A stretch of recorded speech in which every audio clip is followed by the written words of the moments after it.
Pemirsa, Ketua Komisi D DPRD Sulsel, Rahmatika Dewi, terus mendorong sejumlah dinas untuk mengupayakan meningkatkan pendapatan asli daerah di Sulawesi Selatan dalam rapat evaluasi triwulan 4 APBD tahun 2022.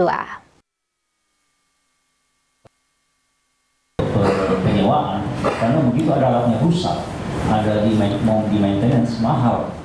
Komisi D Bidang Pembangunan DPRD Provinsi Sulawesi Selatan melakukan rapat evaluasi triwulan 4 bersama 3 dinas terkait di lingkup pemerintahan Sulawesi Selatan lantai 6 DPRD Sulsel.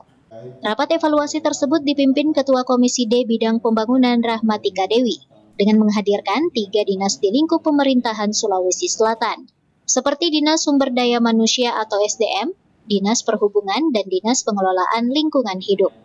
Rahmatika Dewi menjelaskan dari pemaparan yang dilakukan oleh 3 dinas terkait, realisasi belanja semua di atas 90% fisik maupun keuangan. Namun hanya Dinas SDM yang memiliki utang sebesar 190 juta.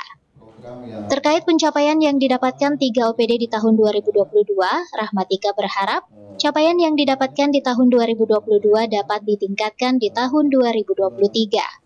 Apalagi di sisa masa bakti Gubernur Sulsel dapat memprioritaskan apa yang menjadi program unggulan dengan melakukan sinergi yang baik antara OPD yang satu dan lainnya.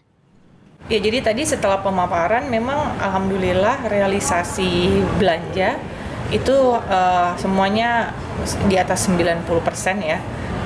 Dan realisasi keuangan pun juga sama, fisik dan keuangan. Dan terkait dengan utang, hanya ada satu dinas yang memiliki utang yang menyeberang, itu di Dinas ISDM kalau saya tidak salah, dan jumlahnya tidak cukup besar, hanya sekitar 190 juta, dan itu realisasi fisiknya sudah 100%, sehingga memang hanya tinggal pembayaran saja.